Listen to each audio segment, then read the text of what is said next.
The air conditioning in the county courthouse hummed with a monotonous drone that seemed to make time itself slow down. Detective Sarah sat cross-legged on the cold linoleum floor, her pressed navy pantsuit wrinkling as she shifted closer to the smallest witness she'd encountered in her 12-year career. The hallway outside Courtroom 4B was empty except for the two of them, a seasoned detective trained in child trauma cases and a 3-year-old girl who held the key to justice in her silence. Emma hadn't spoken a single word in 42 days. Sarah studied the child's face, searching for any flicker of emotion, any crack in the wall of silence that had become Emma's fortress. The little girl sat perfectly still against the cream-colored wall, her spine rigid, her enormous brown eyes staring at nothing and everything simultaneously. In her arms, clutched with a grip that turned her tiny knuckles white, was a stuffed rabbit, once white, now gray from years of love and the grime of that terrible night.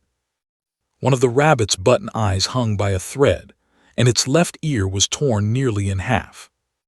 "Emma, sweetheart," Sarah whispered, keeping her voice as soft as a lullaby, "can you tell me anything about what happened? Anything at all?" Nothing, not even a blink. Sarah's heart clenched. She'd been in this position before, coaxing stories from children who'd witnessed horrors that would shatter most adults. But Emma was different. The trauma had locked her away so completely that 3 different child psychologists had failed to reach her.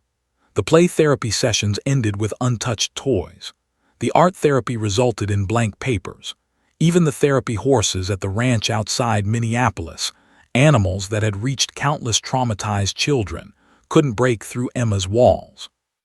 6 weeks ago, on a freezing September night, patrol officers Brad and Jennifer had responded to a call about a child wandering alone outside a 7-Eleven on Lake Street. What they found would haunt them forever. Emma had been stumbling through the parking lot in nothing but a torn, frozen nightgown, no shoes on her feet despite the 40-degree temperature, her left arm hanging at an unnatural angle. Her face had been a canvas of purple and yellow bruises.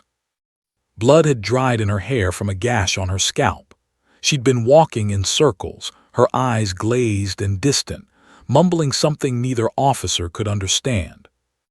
The emergency room doctors at County Medical Center had her injuries with clinical precision that barely masked their rage. Fractured ulna, severe concussion, 3 cracked ribs, extensive bruising consistent with being grabbed and shaken, cigarette burns on her back, and malnutrition suggesting long-term neglect. The attending physician, doctor, had seen enough child abuse cases to know this was attempted murder, pure and simple. Within hours, police had arrested the boyfriend of Emma's mother, Jessica. They'd found him passed out drunk in the apartment, surrounded by empty beer bottles and drug paraphernalia. Jessica had been at her second job, working the night shift at a nursing home, completely unaware that the man she'd trusted with her daughter was a monster. Now sat in a cell at the county jail, and his defense attorney, the infamous Robert Thornton, who'd gotten 3 child abusers acquitted in the past 2 years, was confident his client would walk free. Because without Emma's testimony, the prosecution's case was circumstantial. Claimed Emma had fallen down the stairs while he was in another room. His expensive lawyers argued the injuries could have been accidental, that had been too intoxicated to notice, that he'd never intentionally harmed the child. The forensic evidence told a different story, but it wasn't enough, not without Emma's voice. Sarah checked her watch, 2:47 p.m. In exactly 24 hours, the final hearing would begin. Judge Morales, a no-nonsense jurist known for her fairness but also her strict adherence to legal procedure, had made it abundantly clear.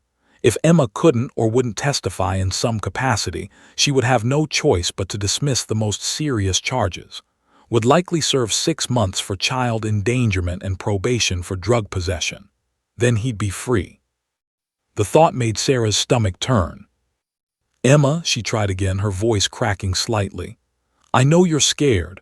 I know what happened was terrible, but that bad man can't hurt you anymore. You're safe now. I promise you're safe." Emma's grip on the rabbit tightened infinitesimally. It was the only response Sarah received. The detective pulled out her phone and scrolled through the case photos, her jaw clenching as she reviewed images of Emma from that night. How could someone do this to a child? Emma had just turned 3 years old 2 weeks before the attack. She should have been playing with dolls, watching cartoons, learning her ABCs. Instead, she'd endured months of abuse that the medical team believed had been escalating for at least half a year. Jessica was cooperating fully with the prosecution, devastated by her failure to protect her daughter. She'd been working 70-hour weeks, trying to keep their small apartment and put food on the table after Emma's father abandoned them when Emma was 6 months old. Had seemed charming at first, helpful, good with Emma, employed as a warehouse supervisor. Jessica had thought she'd finally found stability. She'd been so terribly wrong. The warning signs had been there, but Jessica had been too exhausted, too desperate for help, too trusting to see them. Temper, his drinking, the way Emma had become increasingly withdrawn, the mysterious bruises Jessica attributed to typical toddler clumsiness. By the time Jessica realized the truth, Emma had already been destroyed from the inside out. Sarah's phone buzzed. A text from prosecutor James Martinez. "Any progress? We're running out of time." She typed back with trembling fingers. "No, she won't speak. We need a miracle." 3 dots appeared, then disappeared. James had no solutions either. They'd tried everything within legal and ethical bounds. The Child Advocacy Center had assigned their best specialists. They'd given Emma time, space, comfort, security. Nothing worked. The trauma was simply too deep. Sarah looked at Emma again, really looked at her. The little girl's eyes, though open and seemingly alert, were empty, as if Emma had vacated her own body and left only a shell behind. It was a look Sarah had seen before in war veterans, in assault victims, in survivors of unimaginable horror. Dissociation, the psychologists called it. The mind's desperate attempt to protect itself by disconnecting from reality. How could they ask this child to relive her nightmare in a courtroom full of strangers, with staring at her from the defense table? But how could they let her abuser walk free? Sarah reached out slowly and placed her hand on the floor between them, palm up, an invitation, not a demand. "Emma, I'm not going to force you to do anything you don't want to do, but I need you to know something important. You are the bravest person I've ever met. You survived. You're still here. And that means you're stronger than the bad things that happened." For the first time in weeks, Emma's eyes shifted. Just slightly, just barely, but they moved toward Sarah's outstretched hand. It wasn't speech, it wasn't testimony, but it was something. It was hope. Sarah held her breath, not daring to move, as Emma's tiny fingers slowly released their death grip on the rabbit and inched across the cold floor toward the detective's waiting palm. Just as their fingertips were about to touch, footsteps echoed down the hallway. Emma's hand snapped back, and her eyes went dead again, the brief moment of connection evaporating like morning mist. Sarah wanted to scream in frustration, but instead she simply sat there on the courthouse floor, wondering if tomorrow would bring justice or just another broken promise to a child who'd already been failed by every adult in her life. Somewhere in the building, the lawyer was preparing his closing arguments. And Emma, the only witness to her own attempted murder, remained locked in impenetrable silence. The clock was ticking. The Children's Advocacy Center on Chicago Avenue felt different than the courthouse. Softer. The walls were painted in warm yellows and gentle blues, and afternoon sunlight streamed through large windows, casting golden rectangles across the plush carpet. But despite the carefully crafted comfort of the space, the tension in the air was thick enough to cut with a knife. Detective Sarah stood behind the two-way mirror in the observation room, her arms crossed tightly over her chest, her fingernails digging crescents into her palms. Beside her stood Prosecutor James Martinez, doctor from the child psychology team, and 2 victim advocates who'd worked Emma's case from the beginning. All of them barely breathed as they watched the scene unfolding in the playroom beyond the glass. This was their last chance. Tomorrow morning, Emma would have to face the courtroom, face face the judge and jury and lawyers and the weight of justice itself. If this session with Atlas didn't work, if Emma remained locked in her silent prison, the case would collapse, would walk free by the weekend. Sarah couldn't let that happen. She wouldn't. Officer entered the playroom with Atlas at his side, moving with the careful precision of someone who understood the fragility of the moment. Was 34, a 9-year K-9 unit veteran with kind eyes and a gentle demeanor that contrasted with his imposing 6'3" frame. Atlas, his Belgian partner, was 5 years old and had been working as both a police K-9 and a certified therapy dog for 3 years. The dog was magnificent, 70 pounds of lean muscle, with a gorgeous fawn coat, black mask, and intelligent amber eyes that seemed to understand far more than any animal should. Atlas had worked dozens of cases involving traumatized children, and his success rate was remarkable. But he'd never faced a challenge quite like Emma. Emma sat in the far corner of the playroom, wedged between a bookshelf and a large stuffed giraffe that was twice her size. She wore purple leggings and a soft pink sweater that Sarah had carefully selected that morning, hoping the bright colors might lift the child's spirits even slightly. Her hair had been brushed into 2 small pigtails, though Emma had fought the process, and her stuffed rabbit sat in her lap like a shield against the world. She didn't look up when an Atlas entered. She didn't acknowledge their presence at all. "Atlas down," commanded softly, his voice barely above a whisper. The dog immediately dropped into a sphinx position about 15 feet from Emma, close enough to be noticed, far enough to not be threatening. Atlas placed his head on his paws and simply waited, his amber eyes watching the little girl with patient understanding. Sarah checked her watch, 3:17 p.m. They had 2 hours before the center closed for the evening. 5 minutes passed, then 10.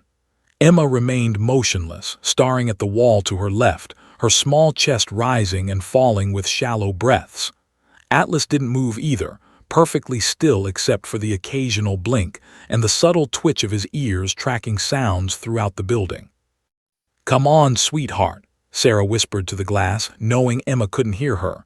"Please just look at him just once." 15 minutes became 20. Sarah's legs began to ache from standing so rigidly, but she couldn't move, couldn't look away, couldn't even consider the possibility that this wouldn't work. James Martinez shifted beside her, glancing at his phone. "Sarah, maybe we should."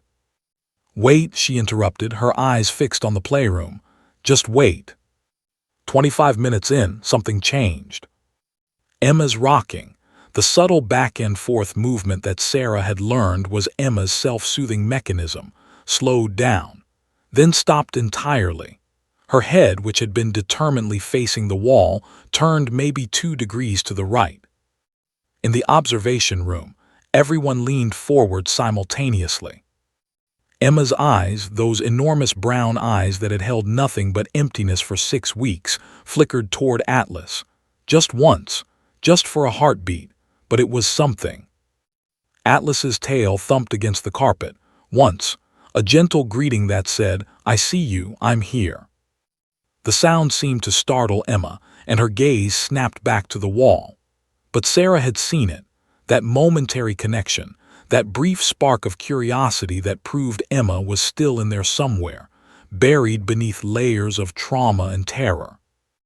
Another 10 minutes crawled by at an agonizing pace. Sarah's heart hammered so hard she could feel it in her throat. Doctor was taking notes, documenting every micro-expression, every tiny movement. The advocates held hands, hopping desperately for a breakthrough. Then Emma did something that made everyone in the observation room gasp. She uncurled one hand from her rabbit. Slowly, painfully slowly, she placed her palm flat on the carpet beside her. Her fingers spread out, touching the soft fibers, and she stared at her own hand as if seeing it for the first time. Atlas remained perfectly still, but his ears perked forward attentively. Emma's hand slid forward maybe 3 inches, then stopped. Her breathing quickened, her chest rising and falling rapidly as if she were preparing to run a race or face a monster. Sarah recognized the signs of an anxiety spike and silently willed the child to push through it. "You can do this, Emma," Sarah breathed against the glass. "You're so strong, you can do this." Another minute passed, and then Emma moved again. She shifted from her seated position onto her hands and knees, her rabbit dangling from one hand. She began to crawl forward with the hesitant, jerky movements of someone forcing themselves through invisible quicksand. 3 feet separated her from Atlas, then 2.5, then 2. Standing near the door, remained completely motionless, hardly daring to breathe. He trained Atlas for hundreds of hours, teaching him to read children's emotional states, to know when to approach and when to wait, when to be playful and when to be calm. But ultimately, Atlas made his own decisions in these moments. The dog understood his job better than any human ever could. Emma stopped 18 inches from Atlas. She sat back on her heels, hugging her rabbit to her chest, staring at the dog with an expression that broke Sarah's heart, hope and terror warring across her tiny face. Atlas lifted his head slowly and met Emma's gaze. For a long moment, girl and dog simply looked at each other, some wordless communication passing between them that no human could fully understand. Then Atlas did something beautiful. He yawned, a big, tongue-curling, completely non-threatening yawn, and laid his head back down on his paws, closing his eyes as if falling asleep. The message was clear. I'm not a threat, I'm not scary, I'm just here and I'm safe. Emma's death grip on her rabbit loosened slightly. She leaned forward, extending one small hand toward Atlas's head. Her fingers trembled in the air between them, hovering inches from his fur, uncertainty written in every line of her body. "Touch him," Sarah whispered. "Please, baby, touch him." Emma's fingertips made contact with Atlas's head, just behind his left ear. She pulled back immediately as if burned, her eyes widening. But Atlas didn't move, didn't react, just kept his eyes peacefully closed. Emboldened, Emma reached out again. This time her whole palm settled onto the dog's head, feeling the warmth of him, the softness of his fur, the solid realness of a living creature who was choosing to be gentle with her. Atlas's tail thumped twice against the carpet. And then Emma did something that made every adult in the observation room burst into tears. She crawled forward, closing the distance between herself and the dog, and buried her face in Atlas's neck. Her small arms wrapped around him as far as they could reach, and her body began to shake with sobs, the first emotion she'd shown since the night of her attack. Atlas remained perfectly still, letting her hold him, letting her cry into his fur, his eyes opening just slightly to glance at as if to ask, "Is this okay? Am I doing the right thing?" Nodded, his own eyes swimming with tears. "Good boy," he mouthed silently. "Such a good boy." Emma cried for 5 straight minutes, her small body racked with sobs that seemed to come from somewhere deep in her soul. All the fear, all the pain, all the horror she'd been holding inside came pouring out in a flood of tears that soaked Atlas's neck. And then, so quietly that the microphone barely picked it up, Emma spoke. "You won't hurt me," she whispered into Atlas's fur. "You won't hurt me, will you?" Atlas turned his head slightly and gently licked Emma's hand. Sarah's knees buckled and James caught her arm, steadying her. Doctor was openly crying, scribbling notes with shaking hands.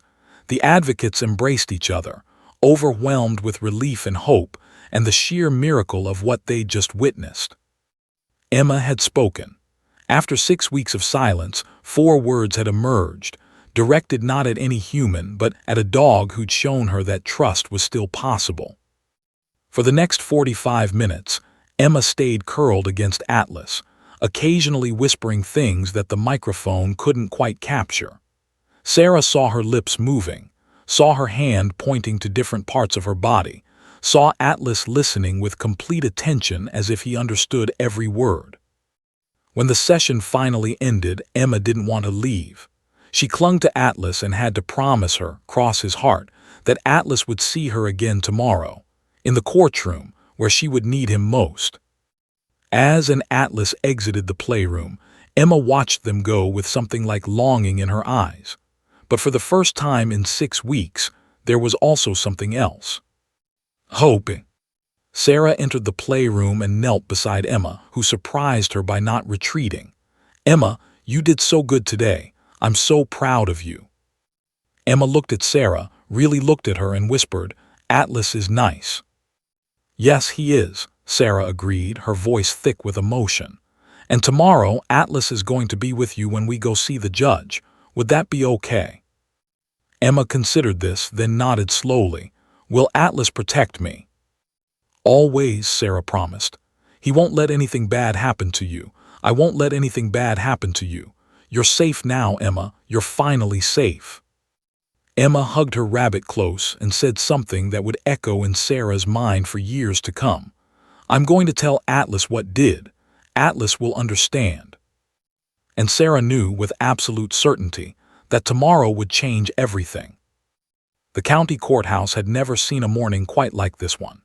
By 7:30 a.m., 2 hours before the hearing was scheduled to begin, news vans lined the street outside the imposing granite building, their satellite dishes pointed skyward like flowers reaching for the sun. Reporters from CNN, ABC, NBC, and local stations crowded the steps, speaking urgently into cameras about the unprecedented legal proceeding about to unfold. "A therapy dog in the witness stand," one reporter announced breathlessly. "Legal experts are calling it revolutionary or potentially disastrous for the prosecution's case." Inside the courthouse, the atmosphere crackled with electric tension. Courtroom 4B had been carefully prepared for this extraordinary session. The witness box had been modified with a smaller chair positioned at a lower height, and a soft mat had been placed on the floor beside it. Extra security officers lined the walls. Judge Morales had issued strict orders. No disruptions, no outbursts, minimal movement. This child had been through enough. Detective Sarah arrived at 8:15 a.m. with Emma, who wore a yellow dress decorated with sunflowers, bright and cheerful, chosen specifically to give her courage. Emma's hair had been braided with matching yellow ribbons, and she clutched her gray stuffed rabbit so tightly that Sarah worried the seams might finally give way. The child's eyes were wide with fear, darting around the marble hallways at every sound, every stranger, every unexpected movement. "Atlas will be here soon," Sarah reminded her gently, holding Emma's free hand. "Remember, he promised." Emma nodded, but didn't speak. The fragile progress from yesterday seemed to be crumbling with each step closer to the courtroom where waited. Officer and Atlas arrived at 8:30 a.m. through a side entrance to avoid the media circus. Atlas wore his official K9 vest, but a small yellow had been tied around his neck, Emma's favorite color, had learned from Sarah. The moment Emma saw the dog coming down the hallway, something shifted in her posture. Her rigid shoulders relaxed incrementally. Her breathing slowed. When Atlas reached her, he sat immediately and pressed his head against her leg in greeting. Emma dropped to her knees and wrapped her arms around his neck. "You came," she whispered. "You really came." Atlas's tail wagged, and he licked her cheek gently, making Emma produce the smallest hint of a smile. The first smile Sarah had seen from her in 6 weeks. "I told you he'd be here," Sarah said, her own voice thick with emotion. "Atlas keeps his promises." At 9:00 a.m. sharp, the courtroom doors opened. The gallery was packed beyond capacity. Victim advocates, child welfare workers, journalists, legal observers, and members of the public who'd followed the case filled every available seat. Some people had been waiting since 6:00 a.m. to get inside. The air hummed with whispered conversations and the rustle of notepads. Then entered. He wore an expensive charcoal suit that his defense attorney had undoubtedly selected to make him look respectable, trustworthy. Nothing like the monster who'd brutalized a 3-year-old child. His dark hair was freshly cut, his jaw cleanly shaved. He walked with confidence, even arrogance, nodding to his lawyer, Robert Thornton, as if they were attending a business meeting rather than a trial that would determine whether he spent the next 2 decades in prison. When his eyes swept the courtroom and landed on the door where Emma would enter, his lips curved into the smallest smirk. That expression, that subtle, cruel satisfaction, made Sarah's blood boil. He thought he'd won. He thought his expensive lawyers and Emma's silence would set him free. He was about to learn otherwise. "All rise for the Honorable Judge Morales," the bailiff announced, his voice cutting through the murmurs. Everyone stood as Judge Morales entered, a striking woman in her late 50s with silver hair pulled back in an elegant bun and sharp, intelligent eyes that missed nothing. She'd been a judge for 17 years, presiding over some of Minneapolis's most difficult cases, but even she seemed affected by the weight of what was about to happen. She took her seat at the bench and surveyed the courtroom with an expression that commanded instant silence. "Be seated," she said, her voice firm but not unkind. "Before we begin, I want to make several things absolutely clear. This is a court of law, and it will be treated with the respect and decorum that demands. What we are about to do is highly unusual, but it is being done in the interest of justice and in consideration of a traumatized child witness." She paused, her gaze landing pointedly on, who had the audacity to look bored. "Any disruption, any outburst, any attempt to intimidate or influence the witness will result in immediate removal and contempt charges. Defense counsel, I trust you've explained this to your client." Robert Thornton stood, smoothing his silk tie. "Yes, Your Honor, though I must reiterate for the record that the defense maintains this entire proceeding is." "Your objections are noted and overruled, Mr. Thornton. We've been through this. Sit down." Thornton sat, his face reddening with barely suppressed frustration. Judge Morales nodded to the bailiff. "Please bring in the witness." The side door opened, and Sarah entered first, followed by Emma, who walked on trembling legs with her rabbit clutched to her chest. Officer came next, with Atlas walking calmly at his side. The moment the courtroom occupants saw the little girl and the police dog, a collective intake of breath rippled through the gallery. Emma was so small, so impossibly small and fragile in that enormous courtroom with its high ceilings, an imposing judge's bench and rows upon rows of adult faces staring at her. She froze just inside the doorway, her eyes going wide with panic. Then Atlas moved forward, positioning himself directly beside her, and Emma's hand immediately buried itself in his fur. With the dog beside her, she managed to take one step, then another, slowly crossing the courtroom toward the witness area. Leaned over to whisper something to his attorney, that smirk still playing on his lips. When Emma's path brought her closer to the defense table, she glanced in that direction and saw him. Her entire body went rigid. Her breathing became rapid and shallow. She stopped moving entirely, frozen in terror. Atlas immediately sat and leaned his full weight against her legs, grounding her, reminding her she wasn't alone. "It's okay, Emma," Sarah whispered, kneeling beside her. "He can't hurt you. I promise he can't hurt you. Atlas is here. I'm here. You're safe." Emma's terrified eyes remained locked on, who stared back at her with an expression of cold indifference that made Sarah want to leap across the courtroom and strangle him with her bare hands. Judge Morales noticed the child's distress immediately. "Bailiff, please position a screen between the witness area and the defense table. The witness should not have to look at the defendant while testifying." "Your Honor, that's prejudicial," Thornton began. "It's protective, Counselor. The screen goes up now." Within minutes, a portable partition had been erected, blocking Emma's view of. The relief on her face was immediate and visible. Her breathing slowed. Her grip on Atlas's fur loosened slightly.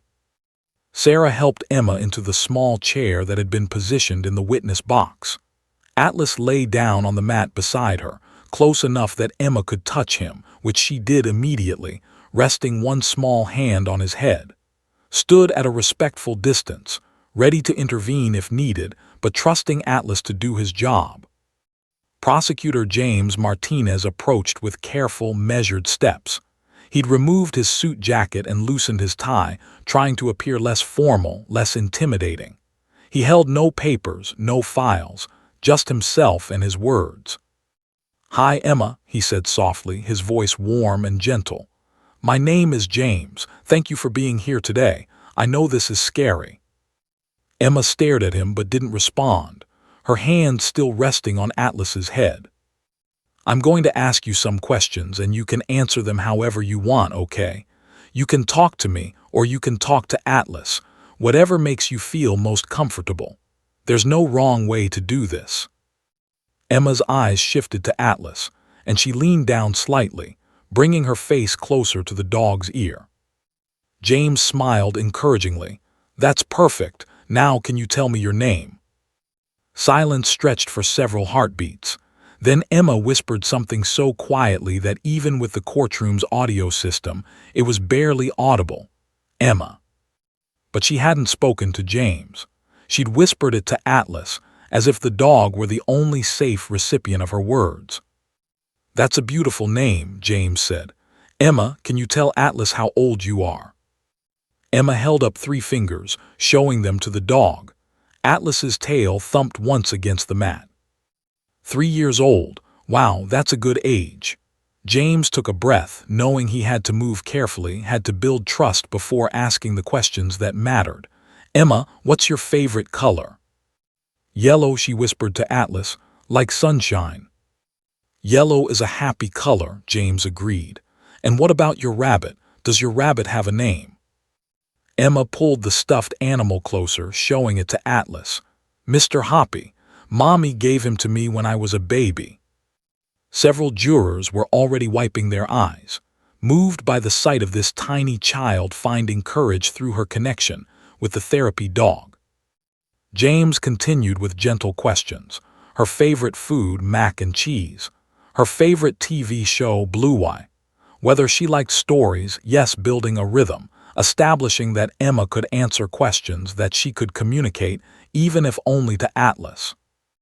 Then, after 15 minutes of this careful foundation building, James asked the question everyone had been waiting for.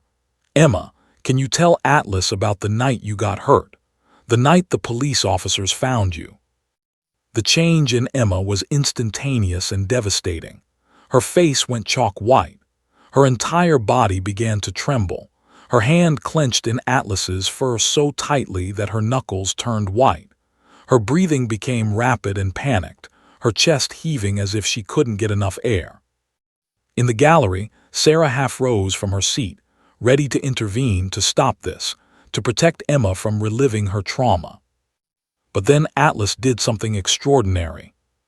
Without any without any prompting from anyone, the dog stood up, placed his front paws on the edge of Emma's chair, and rested his head directly in her lap. His amber eyes looked up at her with such gentleness, such understanding, that everyone in the courtroom felt the power of that moment. Emma's arms wrapped around Atlas's neck like he was a lifeline in a storm. She buried her face in his fur, her small body shaking with suppressed sobs. The courtroom held its collective breath, every person present understanding they were witnessing something profound, a child's trust being slowly, painfully rebuilt through the unconditional acceptance of an animal who asked nothing of her except to let him be there. And then, with her face still pressed against Atlas's neck, Emma began to speak. "I dropped the glass," she whispered. The words hung in the air like fragile glass ornaments, delicate and precious and capable of shattering at the slightest disturbance. Every person in courtroom 4B seemed to stop breathing simultaneously, afraid that even the sound of air moving through lungs might break the spell and send Emma back into her fortress of silence. "I dropped the glass," she whispered again into Atlas's fur, her voice muffled but audible through the courtroom's sensitive audio system. "Mommy's special glass, the pretty one from Grandma with the flowers on it."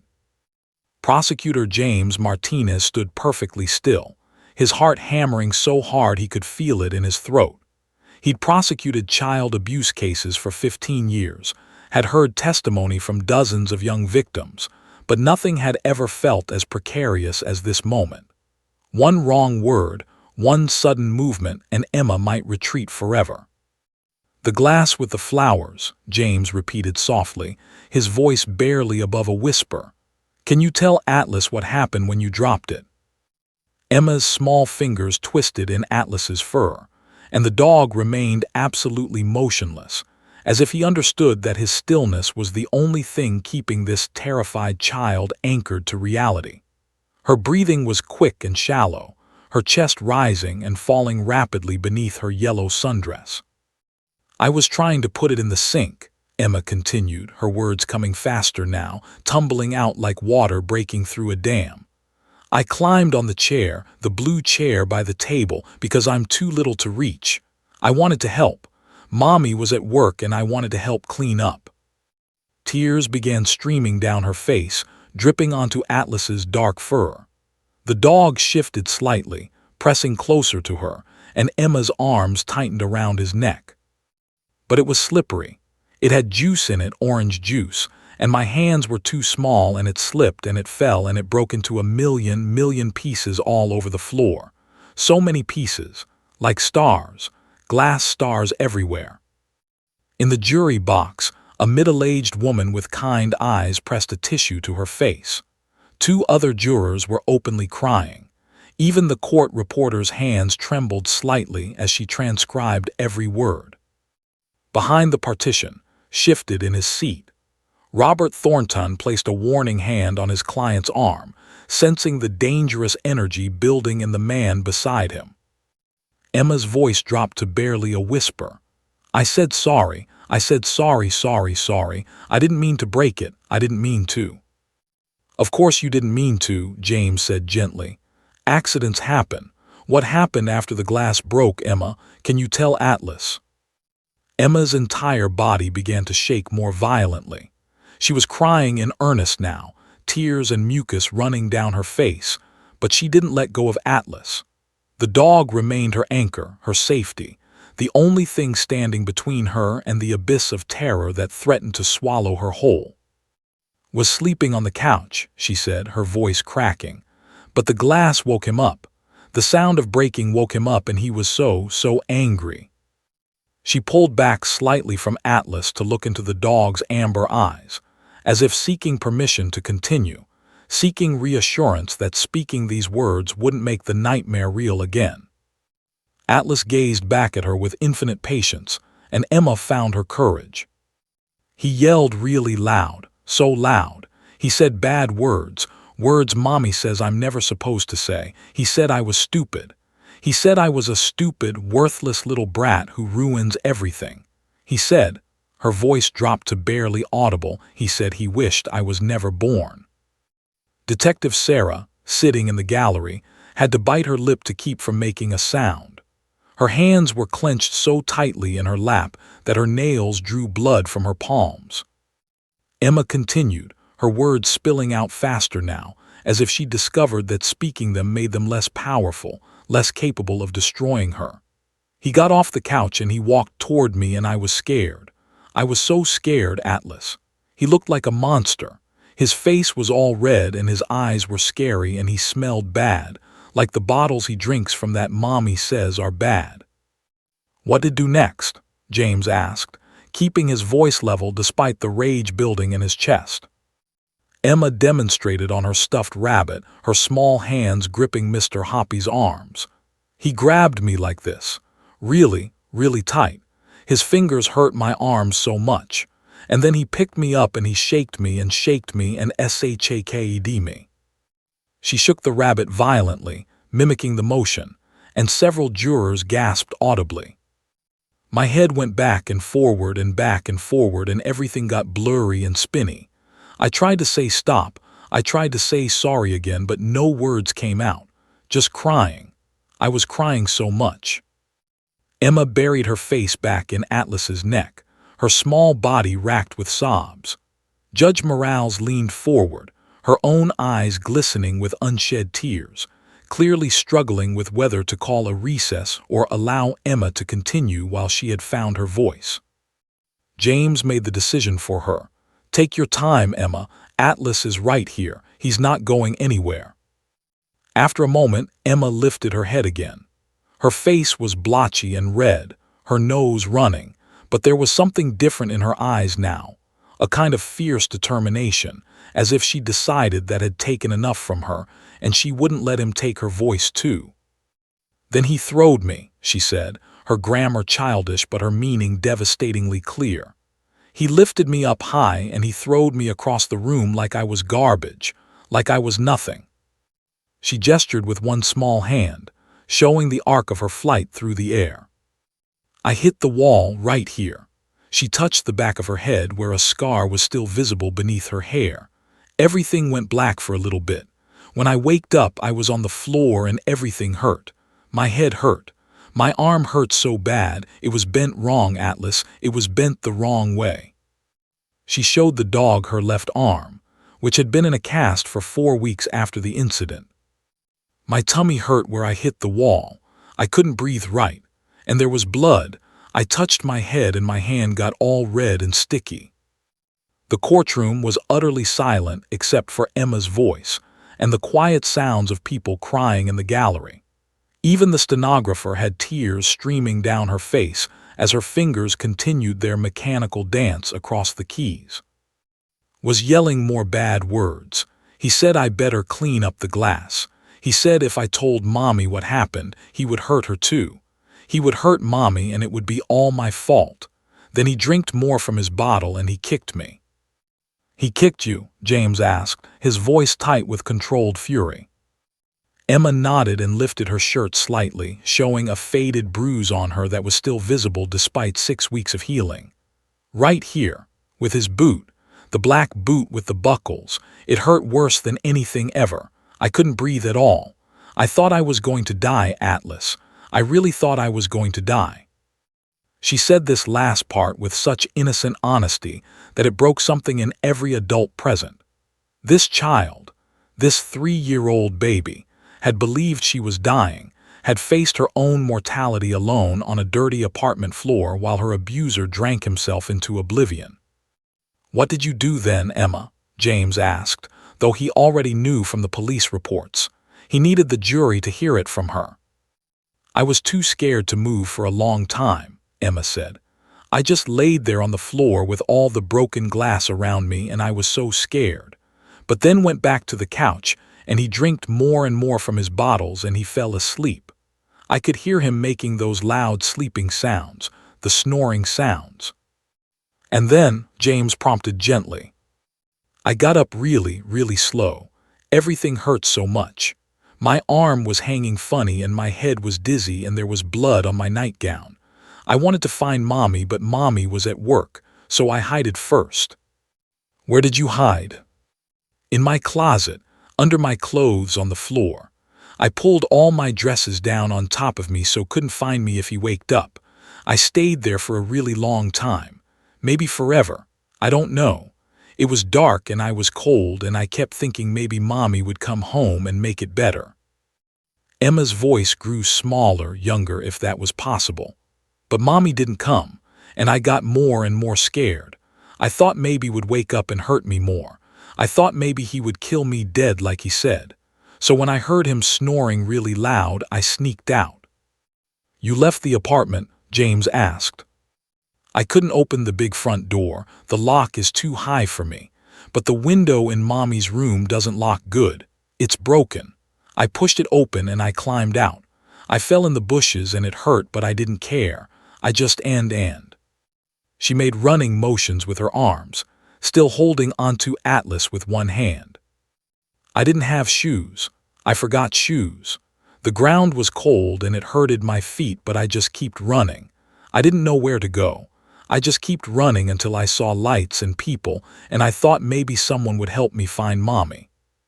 "And that's when the police officers found you?" James asked gently. Emma nodded. "The nice police lady, she had a pretty voice. She picked me up and wrapped me in her jacket because I was shivering. She said I was safe now. She said the bad man couldn't hurt me anymore." "And she was right, wasn't she? Can't hurt you anymore." Emma looked toward the partition that blocked her view of the defense table, her expression haunted. Is he behind there? Is behind that wall? He is, James admitted. But he can't get to you. There are officers all around this courtroom. Atlas is here. Detective Sarah is here. I promise you, Emma, you are completely safe. Emma studied Atlas's face as if seeking confirmation. The dog gazed back at her with such steady calmness that something in Emma's posture relaxed infinitesimally. Atlas, she whispered to the dog, I didn't fall down the stairs like said. He herded me on purpose. He herded me lots of times before too, not just that night. He herded me and he told me never to tell, but I'm telling now. I'm telling because you're here and you make me brave. She leaned close to Atlas's ear and whispered something that the microphone barely caught. Dogs always know the truth, right? You know I'm not lying. You know is the bad one, not me. Atlas's response was to gently lick her tear-stained cheek, and Emma, for the second time in 6 weeks, smiled. It was a small smile, fragile as spider silk, but it was real. And in that moment, everyone in Courtroom 4B knew that carefully constructed lies had just been demolished by the most powerful testimony any of them had ever heard, the simple, honest truth of a child who had finally found her voice. The weight of Emma's testimony hung in the courtroom like a thick fog that refused to dissipate. For a long moment after she finished speaking, nobody moved. Nobody breathed. The air itself seemed to have around the truth this tiny child had just spoken into existence. Then Robert Thornton shot to his feet, his chair scraping loudly against the polished wood floor, shattering the reverent silence like a hammer through glass. Your Honor, his voice was sharp, aggressive, cutting through the emotional atmosphere with lawyerly precision. I must object to this entire circus. This child has clearly been coached, manipulated, and... Judge Morales's gavel came down with a crack that echoed like a gunshot. Mr. Thornton, you will sit down immediately, or I will hold you in contempt. But Your Honor, the prejudicial nature of... Sit, DOWN.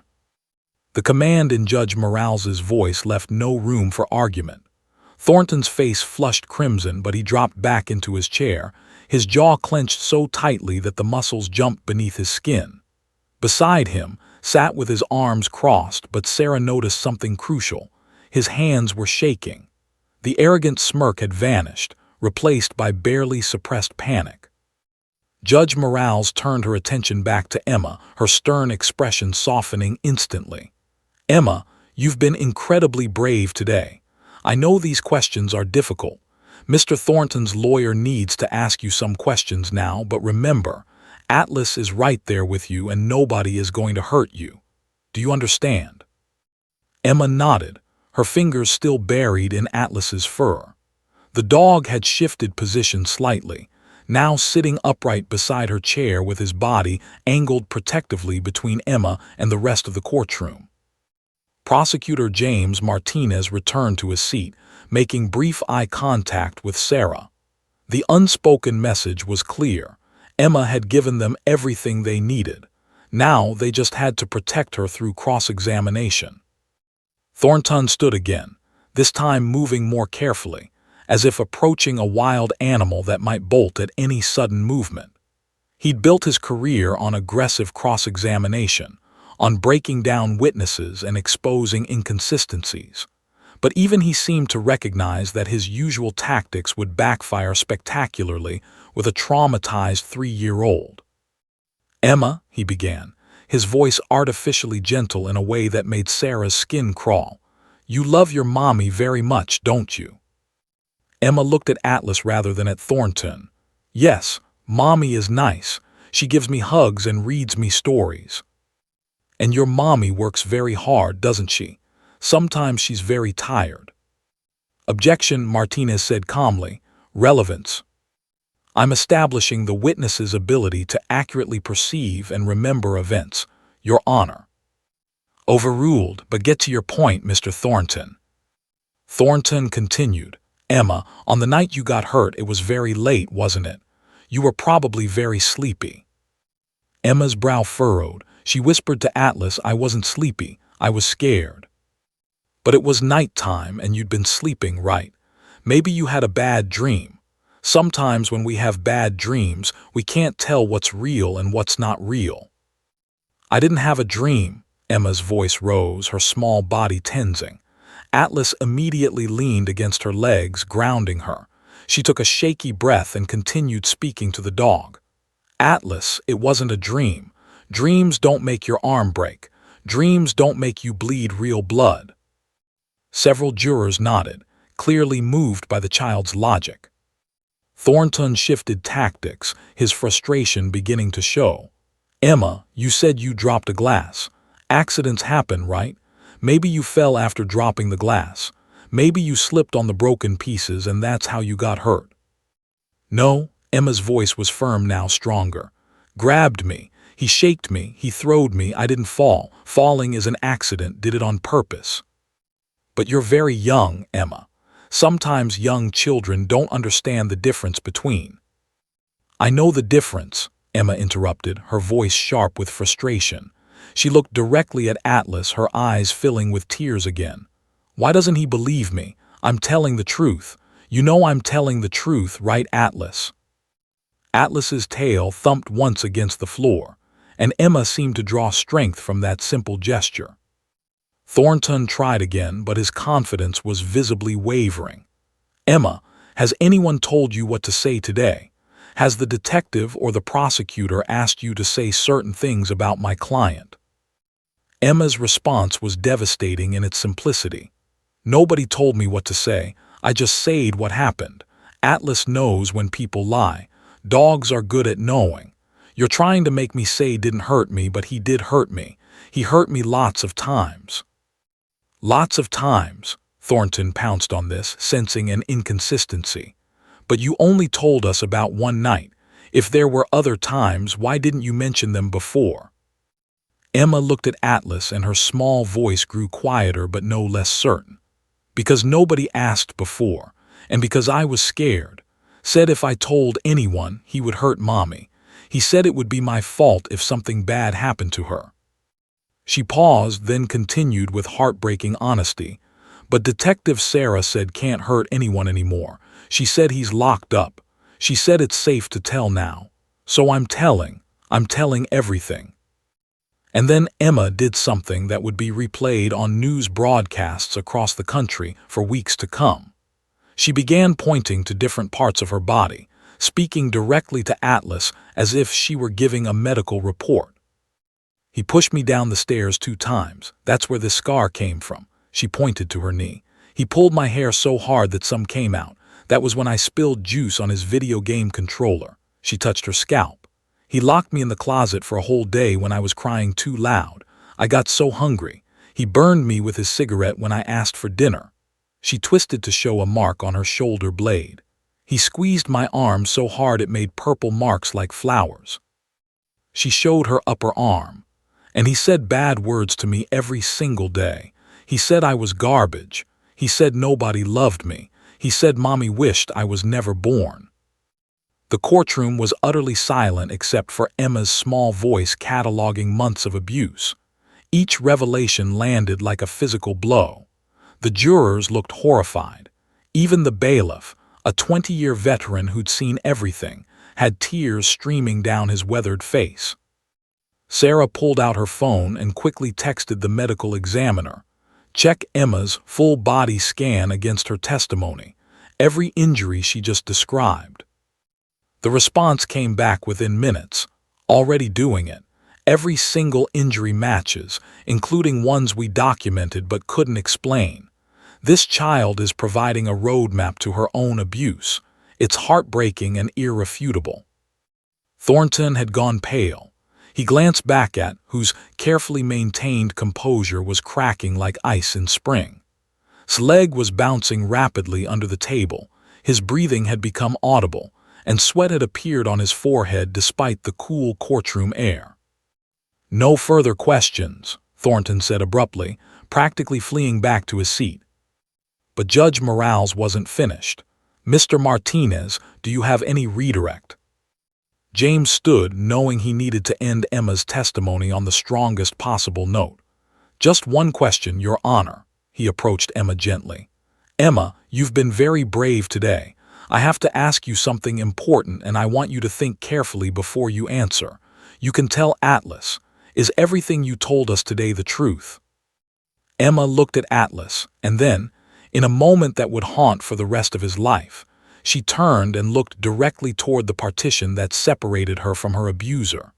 She couldn't see him, but she knew he was there, and she spoke loudly enough for everyone in the courtroom to hear. "Every single word is true. Hurt me.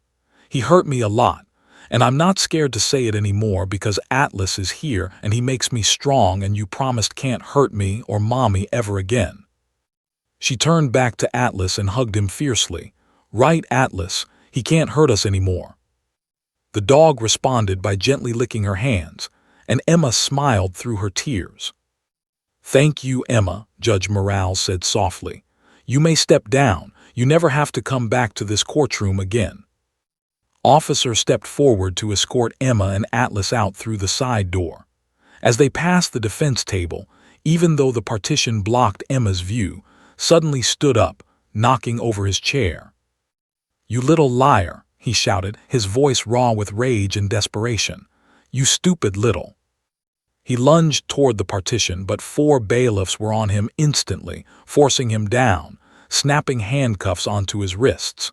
His mask had finally, completely shattered, revealing the monster beneath. "That's enough evidence for me regarding the defendant's character," Judge Morales said coldly. "Mister, you will remain silent or you will be gagged. Bailiffs, remove him to holding until we're ready to continue." As was dragged away, still shouting obscenities, Emma turned to Sarah with wide eyes. "He's still scary, but Atlas is scarier to bad people, right?" Sarah knelt beside the child, her own hands shaking with relief and residual fear. "Atlas is the scariest dog in the world to bad people, and guess what?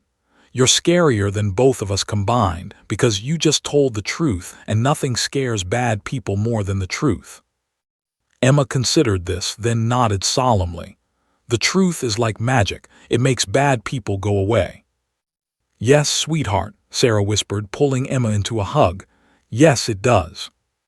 As they exited the courtroom, Sarah looked back one last time to see the jury members conferring among themselves, their expressions ranging from rage to sorrow to absolute certainty. His defense hadn't just crumbled. It had been completely obliterated by the honest words of a 3-year-old girl who'd finally found her voice. And nothing, not expensive lawyers, not legal maneuvering, not manipulation or intimidation, could put that defense back together again. Justice was no longer a question. It was an inevitability. The trial resumed 3 hours later, after it had been removed to a holding cell, and order had been restored to Courtroom 4B. The atmosphere had fundamentally shifted. What had begun as a contentious legal battle with an uncertain outcome had transformed into something else entirely, a reckoning. Robert Thornton looked like a man who'd aged 10 years in a single morning. His usually immaculate appearance was disheveled, his tie loosened, his collar damp with sweat. He conferred quietly with his co-counsel, a younger attorney whose face was pale with the realization that their case was dead in the water. Sat between 2 bailiffs, his hands cuffed in front of him, his earlier bravado completely extinguished. His eyes darted around the courtroom like a trapped animal, searching for an escape that didn't exist. Prosecutor James Martinez stood to call his next witness, and the methodical destruction of last shreds of credibility continued. Doctor took the stand, her medical credentials impeccable, 15 years as a pediatric emergency physician, board-certified in child abuse pediatrics, consultant to law enforcement in over 200 cases. She brought with her Emma's complete medical file and a series of enlarged photographs that made several jurors visibly flinch. "Dr. James began, can you describe Emma's condition when she was brought to the emergency room on September 18th? Doctor's professional composure couldn't hide the emotion in her eyes. Emma presented with multiple traumatic injuries consistent with severe physical abuse. She had a fractured left ulna, that's one of the bones in the forearm, which showed a spiral fracture pattern typical of forceful twisting or violent shaking. She had 3 cracked ribs on her right side, all in different stages of healing, indicating multiple incidents of trauma. She pulled up an X-ray image on the courtroom's display screen. The rib fractures were particularly concerning because they suggested repeated blunt force trauma over an extended period. Ribs don't break easily in young children. The bones are still somewhat flexible. It takes significant force to fracture them. James nodded grimly. What other injuries did you document? Emma had a severe concussion with a 3-inch laceration on the back of her skull that required 12 staples. The impact pattern suggested she'd been thrown against a hard surface with considerable force. She had extensive bruising on both upper arms in a distinctive pattern, 5 small circular bruises on each arm corresponding to finger marks from an adult-sized hand. Doctor demonstrated on her own arm. These grip marks showed that someone had grabbed this child hard enough to rupture blood vessels beneath the skin. The bruises were in various stages of healing, some fresh from that night, others several days old, indicating a pattern of repeated grabbing and restraining. She continued, her voice growing more strained with each revelation. We also documented what we call patterned injuries, a circular burn mark on her left shoulder blade consistent with a cigarette burn, approximately 2 weeks old, multiple areas of healed scarring on her knees and shins, signs of malnutrition and dehydration, old bruising on her torso. And perhaps most disturbing, when we performed a complete skeletal survey, we found evidence of 2 previous fractures that had healed without medical intervention. 2 previous fractures, James repeated, letting the information sink in for the jury. Yes, an old fracture of the right clavicle, the collarbone, approximately 3 months healed, and a hairline fracture of her left tibia, the shin bone, about 6 weeks healed at the time of examination. Neither injury had been reported or treated medically. In your professional opinion, doctor, were these injuries consistent with accidental falls, as the defense has suggested? Doctor's expression hardened. Absolutely not. The pattern, severity, and variety of injuries, combined with injuries in different stages of healing, are classic indicators of ongoing physical abuse.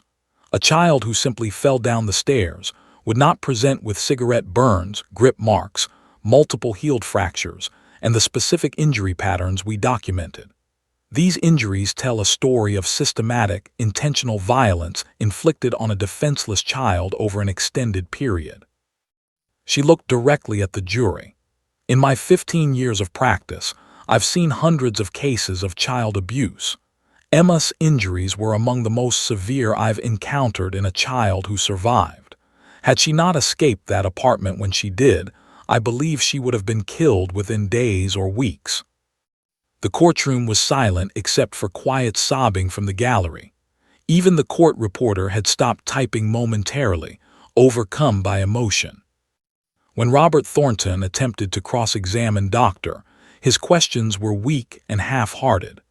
Doctor, isn't it possible that some of these injuries could have been sustained through rough play or normal childhood accidents? No, Doctor said flatly. Not injuries of this severity and pattern. This was not rough play. This was torture. Thornton had no response to that. The prosecution continued building their case with devastating precision. Detective Sarah about finding Emma that night, describing the child's condition in detail that left no room for doubt. The responding officers, Brad and Jennifer, recounted discovering Emma wandering alone at 2 a.m., bleeding and terrified. Crime scene investigators presented photographs of the apartment. Broken glass everywhere, blood on the wall where Emma had hit, empty alcohol bottles littering the living room, the closet where Emma had hidden with a small bloodstain on the carpet where she'd crouched in terror. Then came testimony, that made situation even more dire. Jessica, Emma's mother, took the stand. She was 31 but looked older, worn down by double shifts and the crushing guilt of what had happened to her daughter. She threw tears about how she'd met, how charming he'd seemed at first, how desperate she'd been for help with bills and, "I should have seen it," she sobbed. "The signs were there, Emma becoming quiet and withdrawn. The bruises I told myself were from playing, the way she'd flinch when raised his voice. I was working so much, trying to keep a roof over our heads, and I trusted him. God help me, I trusted that monster with my baby." James Martinez approached gently. "Ms., did you ever witness physically discipline Emma?" He said he was just being strict. He said she needed a firm hand because I was too soft on her. Once I came home and Emma was crying in her room, said she'd been naughty and he'd sent her to bed without dinner. I argued with him about it, said she was too young for that kind of punishment, but he convinced me I was overreacting. She looked toward where sat, her expression a mixture of rage and anguish. I was a fool. I believed his lies because I wanted to believe them. I wanted to believe I'd found someone who would help me, who would make our lives easier. Instead, I let a predator into my home. I'll never forgive myself. "Ms., James said carefully, if you'd known what was doing to Emma, what would you have done?" "I would have killed him myself," she said with fierce conviction. "I would have taken Emma and run as far away as possible. I would have called the police immediately. My daughter is everything to me, everything, and I failed her." The prosecution rested after 2 days of testimony that painted an irrefutable picture of prolonged, savage abuse. Every piece of evidence, medical records, photographs, police reports, witness testimony, and most powerfully, Emma's own words, formed an unbreakable chain linking to months of systematic torture of a 3-year-old child. Robert Thornton put up what defense he could, but it was pathetic by comparison. He called a psychiatrist who suggested had substance abuse issues that impaired his judgment, a defense that actually made the jury members look more disgusted rather than sympathetic. He tried to present character witnesses, but 2 of the 3 people he'd planned to call refused to testify on his behalf after hearing Emma's testimony. The final defense witness was his own mother, a tired-looking woman in her 60s who seemed to have been crying for days. She reluctantly, admitting that her son had anger problems since childhood, that he'd been violent toward her on several occasions, that she'd hoped he'd changed, but apparently he hadn't. "I'm so sorry," she said, looking toward where Jessica sat in the gallery. "I'm so sorry for what my son did to your little girl. There's no excuse. None. I should have warned you, but I wanted to believe he'd gotten better. I was wrong. I'm so sorry." Her testimony destroyed what little remained of his defense. The closing arguments were brief. James Martinez didn't need theatrics or lengthy speeches. He simply recounted Emma's testimony, showed the medical evidence, and asked the jury to do what the law required: hold accountable for the horrific crimes he'd committed against a defenseless child. Robert Thornton's closing was equally brief, a half-hearted suggestion that the prosecution hadn't proven intent beyond reasonable doubt, an argument that rang hollow after Emma's detailed account of deliberate, repeated violence. The jury deliberated for 3 hours and 47 minutes. When they returned, their faces told the story before the foreman even spoke. "On the count of aggravated child abuse in the first degree, how do you find?" "Guilty." "On the count of assault, with intent to cause great bodily harm to a minor?" "Guilty." "On the count of child endangerment?" "Guilty." 5 more charges, 5 more guilty verdicts. Sat motionless, his face blank, as if his mind had simply shut down rather than processed the reality of his situation. Judge Morales scheduled sentencing for 2 weeks later, though she made her intentions clear. "Mister, I want to be absolutely transparent with you. Based on the evidence presented in this trial, particularly the testimony of your 3-year-old victim who showed more courage in one morning than you've displayed in your entire life, I intend to impose the maximum sentence allowable under Minnesota law. You systematically tortured a defenseless child. You showed no remorse, no empathy, no humanity. You will be held accountable to the fullest extent of the law." 2 weeks later, the courtroom reconvened for sentencing. Emma wasn't present. She'd been spared from having to return. But Sarah was there, along with Officer and Atlas, Jessica, and dozens of victim advocates and child welfare workers who'd followed the case. Judge Morales delivered her sentence with cold precision. 18 years in state prison without possibility of parole, followed by lifetime probation and permanent registration as a child abuser. Would be 61 years old before he tasted freedom again, and he would carry the stigma of his crimes for the rest of his life. As bailiffs led him away in chains, made one final outburst, screaming threats and obscenities, until he was dragged through the door and silenced by the heavy wood closing behind him. Judge Morales turned to address the courtroom. "Before we adjourn, I want to say something for the record. This case has been unlike any I've presided over in 17 years on the bench. The use of a facility dog to help a traumatized child find her voice was controversial, unprecedented, and absolutely the right decision. Emma showed extraordinary courage, and she was supported by extraordinary people: Detective, Officer, Atlas, Prosecutor Martinez, and many others who refused to let this case end in injustice." She paused, emotion flickering across her usually stern face. Sometimes the law must evolve to serve justice rather than simply following tradition. Today, justice was served because we were willing to think differently, to put the needs of a traumatized child ahead of legal convention. I hope this case sets a precedent that will help countless other children find their voices and their justice in the years to come.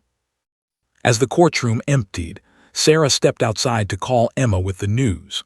The little girl was in her new foster placement, starting the long process of healing. "Emma, sweetheart, I have something to tell you," Sarah said, her voice thick with emotion. "The judge decided today is going to prison for a very, very long time. He can never hurt you or anyone else again. You're safe. You did it. You were so brave, and because of you, justice happened." There was a long pause, and then Emma's small voice came through the phone. "Can I tell Atlas? He should know we won." Sarah laughed through her tears. "Yes, baby, you can definitely tell Atlas he helped you win." Justice had been served. And it had started with a little girl who found her voice by whispering the truth to a dog who taught her that trust was still possible.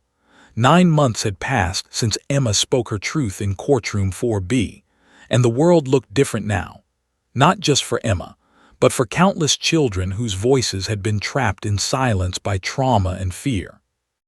It was a crisp June morning when Detective Sarah pulled her car into the driveway of the modest 2-story house in the quiet Minneapolis suburb of Edina.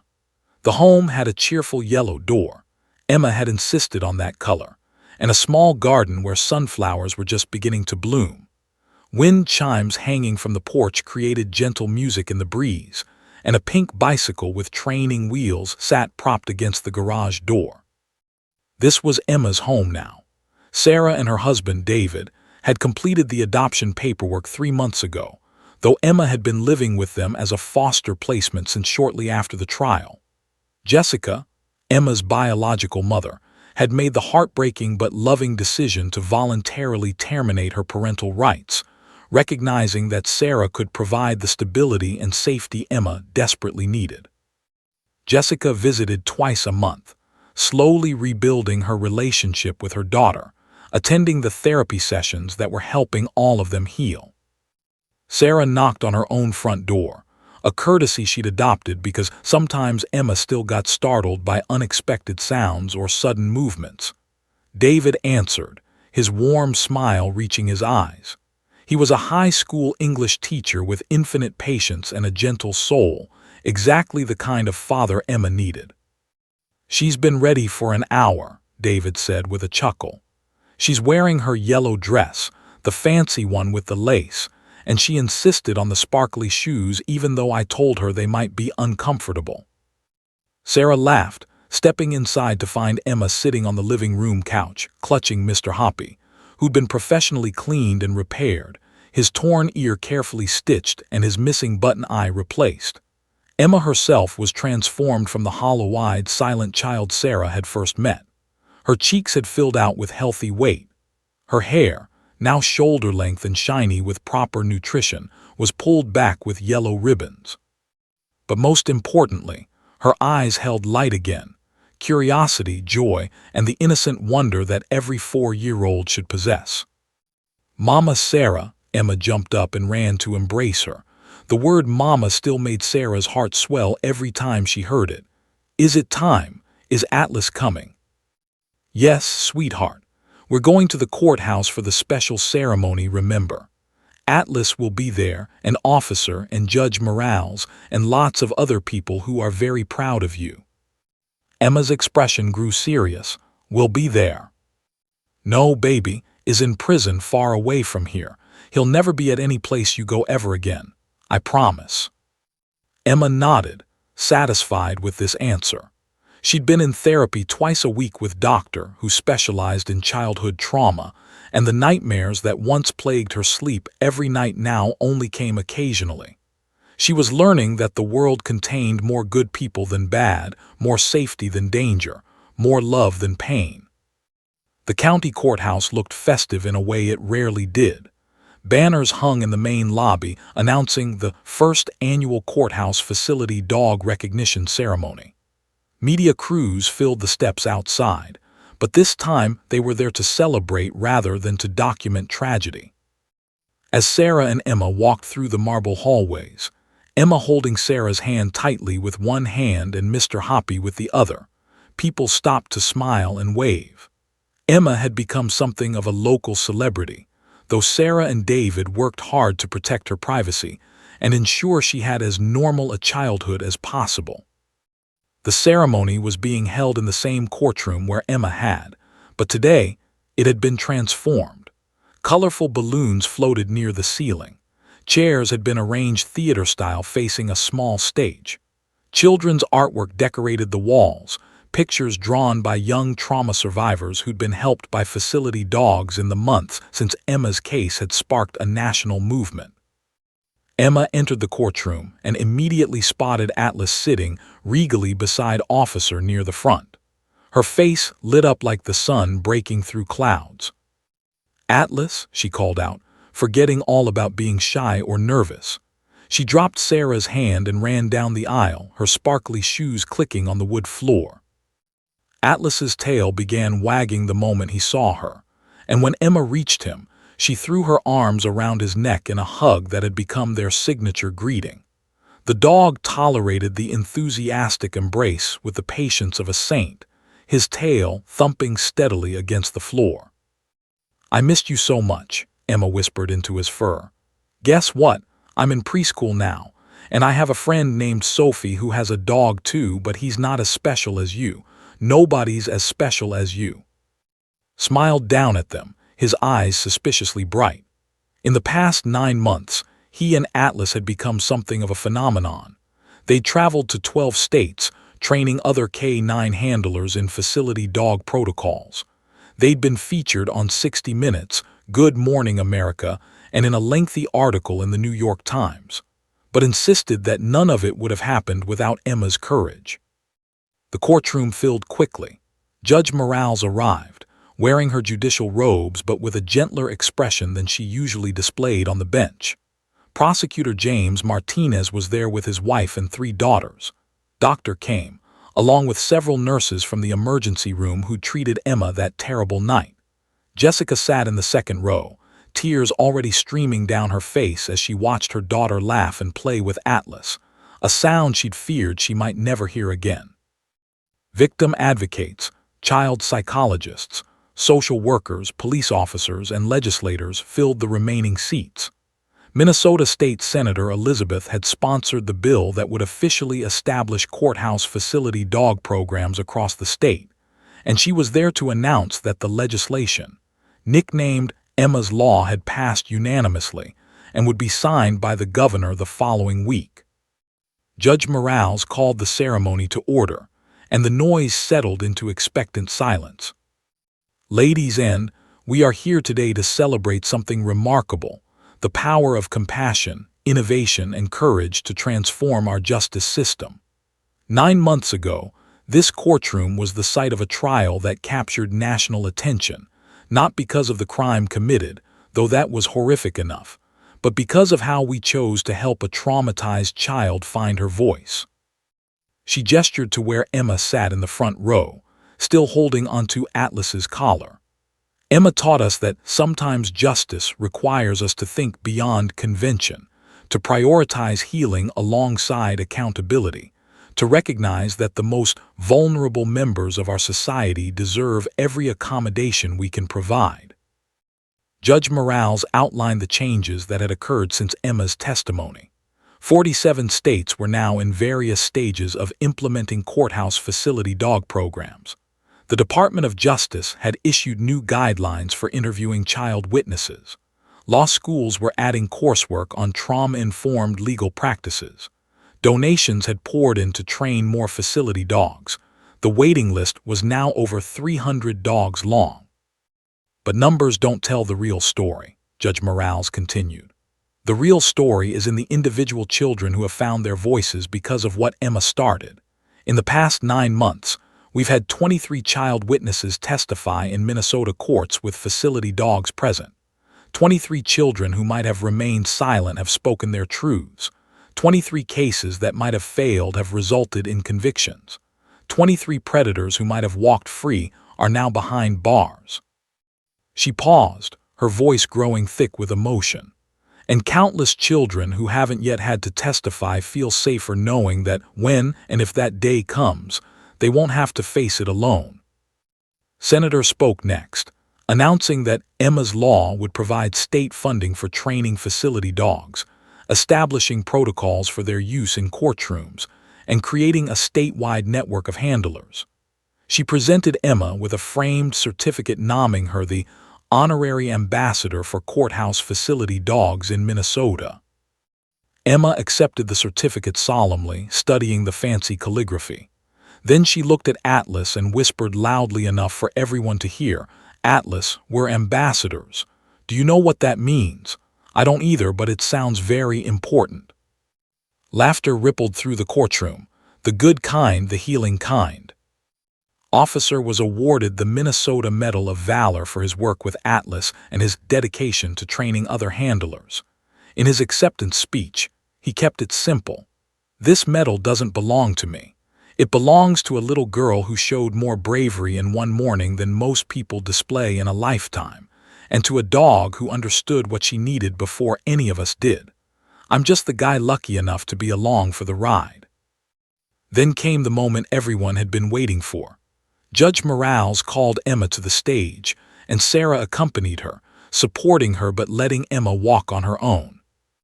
"Emma," Judge Morales said, kneeling down to the child's eye level, "you are the bravest person I have ever met in my 17 years as a judge. Because of you, children all across this country are getting the help they need. Because of you, justice is possible for people who thought they had no voice. You are a hero, sweetheart, a real hero." She presented Emma with a special junior badge, an honorary designation that made Emma a junior helper to the Minneapolis Police K-9 unit. Emma's eyes went wide with wonder as Judge Morales pinned the small gold badge to her yellow dress.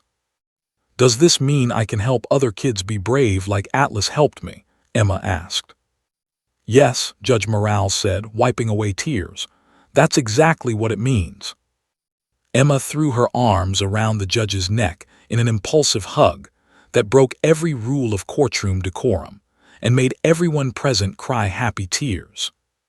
As the ceremony concluded and people mingled, eating cake and sharing stories, a small commotion arose near the doorway. A woman had entered with a boy who looked to be about 6 years old. He was clinging to his mother's leg, his eyes downcast, his body language screaming trauma and fear. Sarah recognized them immediately. The Martinez family had mentioned them.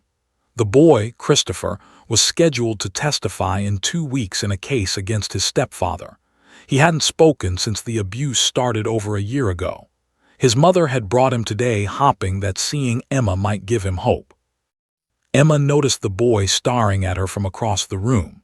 She studied him for a long moment, and Sarah saw recognition flicker in her daughter's eyes. The recognition of someone who understood exactly what silence felt like, what fear tasted like, what it meant to carry secrets too terrible to speak. Without any prompting from adults, Emma walked over to Christopher, Atlas following at her heels as had trained him to do. She stood in front of the boy, looking up at him since he was taller, and spoke with the wisdom of someone far older than her 4 years. "Hi, my name is Emma. Are you scared?" The boy nodded slightly, still not speaking. "I was scared too, really scared, for a really long time, but then I met Atlas." She gestured to the dog, who sat down and looked at Christopher with his calm, intelligent eyes. "Atlas helped me be brave. He listened to all my secrets, and he didn't judge me, and he made me feel safe." Emma took Christopher's hand gently. "Do you want to meet him? He's really nice. He's the best listener in the whole world, and if you tell him your secrets, he'll help you be brave too. I promise." Christopher's eyes, which had been dead and distant, flickered with something, a tiny spark of hope, of curiosity, of possibility. His mother was crying, her hand over her mouth.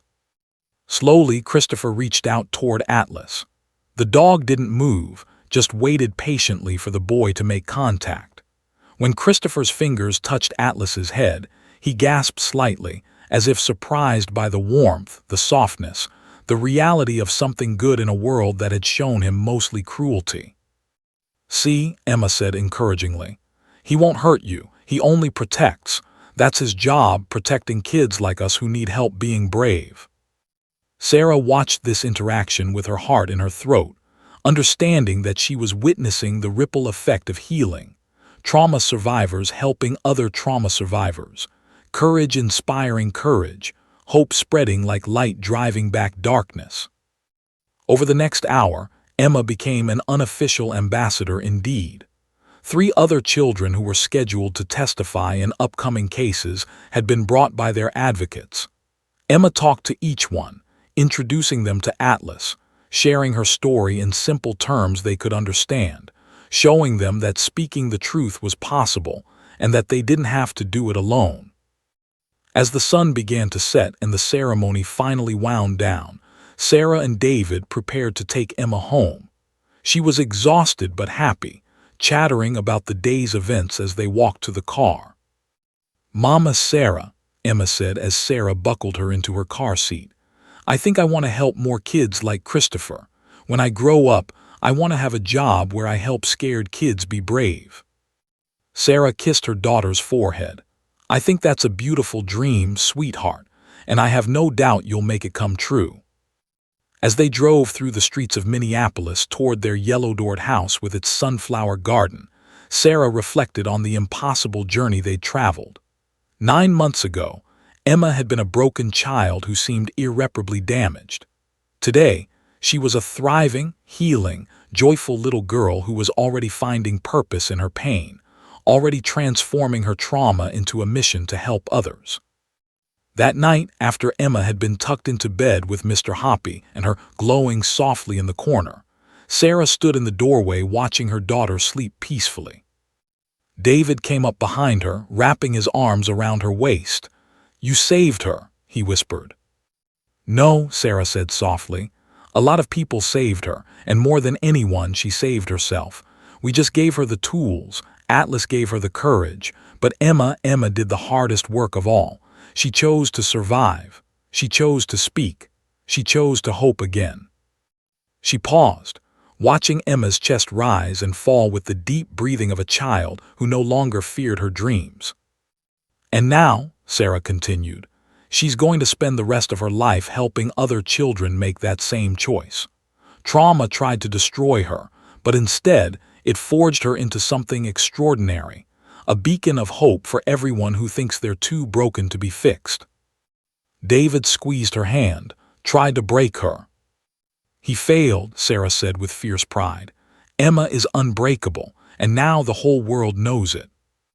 In courthouses across America, facility dogs were being trained. In therapy offices and children's advocacy centers, trauma survivors were finding their voices. In legislative chambers, laws were being passed to protect the vulnerable. And in one small house with a yellow door in Edina, Minnesota, a 4-year-old girl slept peacefully, her nightmares fading, her future bright with possibility. The legacy of a 3-year-old who spoke to a dog, and in doing so changed the world, would echo through generations. Justice had been served. Healing had begun. And hope, that most precious and powerful of gifts, had been restored. Emma's story wasn't an ending. It was a beginning. The end.